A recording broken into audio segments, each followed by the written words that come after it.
Question number 4 for 3 marks. General Limited, an unlisted manufacturing company, had 20,006% debenture of 100 each due for redemption at par on 31st March 22. On this date, the company had the required amount of 2 lakh in its debenture redemption reserve. The debenture redemption investment, which was purchased on 30th April 2021, was realized at 98% on the date of redemption, and the debenture were redeemed on the due date.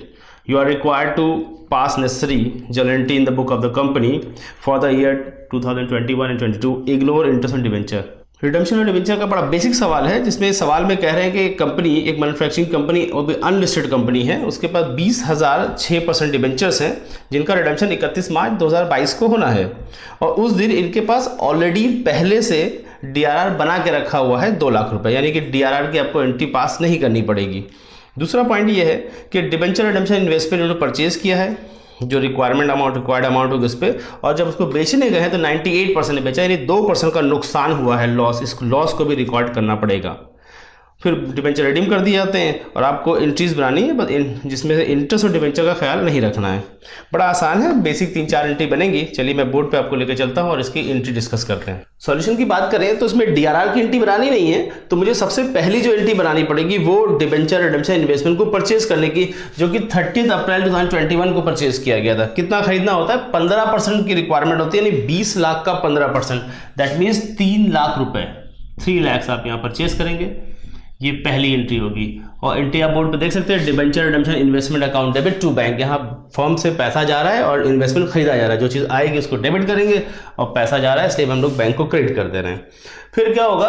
30 मार्च 2022, जिस दिन company को debenture redeem करना है, यानी जो due date है, उस दिन सबसे पहले ये डीआरआई को सोल्ड करना पड़ता है, बेचना पड़ता है, पैसे रियलाइज करते हैं ताकि रिडम्पशन किया जा सके। तो हम इसको बेचेंगे, तो 3 लाख रुपए के डीआरआई बेचे जाएंगे, तो यहाँ 3 लाख रुपए आप क्रेडिट करेंगे और इन पे 2% का लॉस हो रहा है, यानी 6,000 रुपये का लॉस हो जाएगा, तो 2,94,000 रुपीज़ रियलाइज हो जाएंगे। यहाँ पे आप नरेशन देंगे, bank debenture redemption investment in cash या सोल्ड लिख सकते हैं, और ये 2% का लॉस यहाँ मैंने डेबिट किया है। पैसा आ रहा है इसलिए बैंक को डेबिट किया जाएगा, डीआरआई जा रहा है तो इसलिए क्रेडिट करेंगे, लॉस को भी डेबिट किया जाता है। ये एक एंट्री बनेगी। फिर फाइनली डिबेंचर अब ड्यू करके रिडम्पशन करना होता है, तो डिबेंचर ड्यू करेंगे, तो डिबेंचर से हमारे क्रेडिट बैलेंस होते हैं, यहाँ डेबिट करेंगे। और कितने के डिबेंचर हम लोग रिडीम करने वाले हैं? 20 लाख रुपए के, तो 20 लाख लिखे जाएंगे यहाँ पर। सिमिलरली डिबेंचर होल्डर को हम लोग क्रेडिटर्स बनाते हैं, इसलिए क्रेडिट करेंगे। फिर इन डिबेंचर होल्डर को पैसा पे कर दिया, सब एक ही दिन होना है, कोई यहाँ पे रकम में भी चेंजेस नहीं है। तो ये सिंपल बेसिक आपकी एंट्रीज हैं, आप फटाफट इसको यहाँ पे लिख लेंगे। और जैसे ही रिडम्पशन की 2 फॉर्मेलिटीज़ पूरी हो जाएंगी, पैसे दे देंगे, तो जितना भी डीआरआर का पैसा होता है उसको जर्नलिज्म में ट्रांसफ़र कर देते हैं। तो ये 2 लाख रुपए ये यहाँ पे ट्रांसफ़र कर दिए जाएंगे। और बस इतनी सी 4-5 एंट्री बनाएंगे और आपका ये आंसर कंप्लीट हो जाएगा। क्वेश्चन नंबर 4 का ये सेकेंड ऑप्शन है, ये भी 3 मार्क्स के लिए है। On 1st April 2017, Gabriel Limited, a listed company, issued 3,008% debenture of 100 each. 1/3 of the debenture were redeemed at par on 31st March 2021, and remaining 2/3 on 31st March 2022. The company paid interest on debenture annually on 31st March after meeting the requirement of the Companies Act 2013 regarding debenture redemption investment, and debentures were redeemed by the company. You are required to record necessary entries in the book of the company only on 31st March 2022, including entries for interest on debentures. एक listed company है, उसके पास 3,000 debentures है, जिनका 1/3 पिछले साल redemption हो गया है और 2/3 इस साल रिडम्पशन होना है। पार पर रिडम्पशन है, कोई दिक्कत नहीं है, और लिस्टेड कंपनी है इसलिए डीआरआर बनने की ज़रूरत नहीं होगी। तो कंपनी इंटरेस्ट को हमेशा साल के आखिरी दिन पे करती है, एनुअली पे करती है, तो इंटरेस्ट भी पे करना है आपको। आफ्टर मीटिंग रिक्वायरमेंट, सारी रिक्वायरमेंट पूरी करने के बाद डिबेंचर का रिडम्पशन कर दिया गया है। और आपको जो भी एंट्री बनानी है वो 31 मार्च वाली बनानी है, यानी एक दिन जो 31 मार्च की जो एंट्री बननी है सिर्फ उनको ही आपको रिकॉर्ड करना है, जिसमें इंटरेस्ट ऑन डिबेंचर की एंट्री शामिल की जाएगी। बहुत आसान है, कोई बहुत मुश्किल पॉइंट नहीं, बस इंटरेस्ट का भी एक पॉइंट यहाँ पे डाला है इन्होंने। अच्छा है, चलिए हम लोग चलते हैं बोर्ड पे, इसका सॉल्यूशन चेक करते हैं।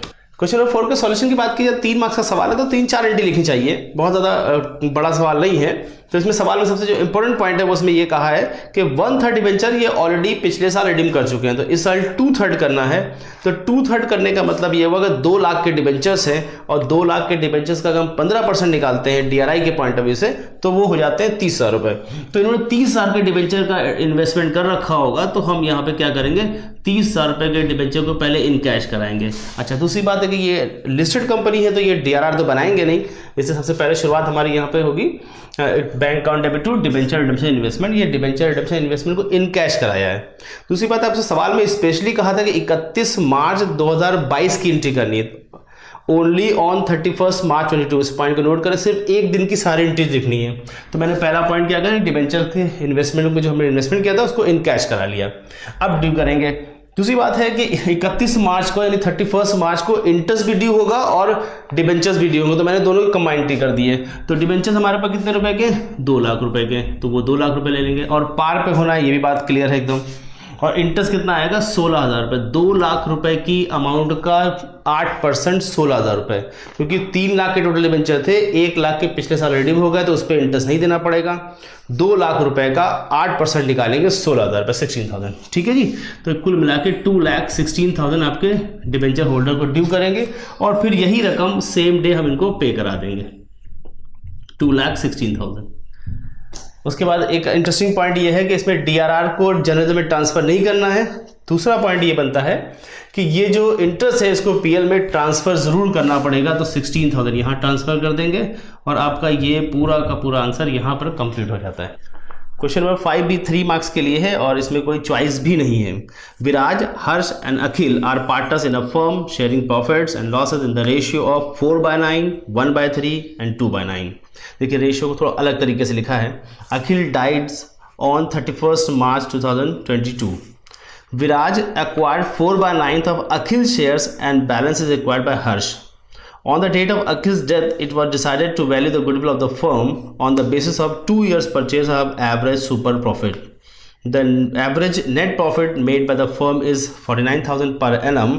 The remuneration of the partners considered as management cost is estimated to be 9,000 per annum. The total value of assets and liabilities of the firm is 2,20,000 and 80,000 respectively. The normal rate of return in the industry is 5%. You are required to calculate the gearing ratio of the continuing partners and the value of non-purchase goodwill of the firm. अगर हम इसकी expression की बात करें तो 3 partners हैं और इनका रेशियो जो है वो डिफरेंट तरीके से लिखा गया है। इसका या तो बेस बराबर कर लें थोड़ा सा, लेकिन समझ लेंगे। अखिल की डेथ 31 मार्च को हो जाती है। विराज एक जो कंटिन्यूइंग पार्टनर्स है वो 4/9 ऑफ अखिल शेयर एक्वायर कर रहा है। वो जो ले रहे हैं वो 4/9 ले रहे हैं और रिमेनिंग ले रहे हैं 5/9 लेगा। सिंपल सी बात है। तो यहाँ पे आपको गेनिंग रेशियो निकालने के कहा है, तो एक अच्छा पॉइंट बनता है। 2 तरीके से सॉल्व कर सकते हैं इसको। On the date of Akhil's death, जिस दिन अखिल की डेथ हो रही है उस दिन गुडविल की वैल्यूएशन करनी है सुपर प्रॉफिट के बिना पर या बेस पर। ठीक है जी, यहाँ पर आपको सवाल में एवरेज नेट प्रॉफिट 49,000 दिया, इसमें पार्टनर्स का रेवल्यूशन भी कंसिडर करने को कह रहे हैं 9,000 रुपये का।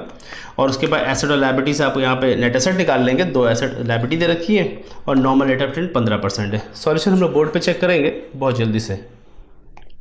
क्वेश्चन नंबर 5 में जो गेनिंग रेशियो निकालना है, इसके निकालने के कई तरीके हो सकते हैं। मैं पहला सबसे आसान तरीका ये डिस्कस करता हूँ यहाँ पर।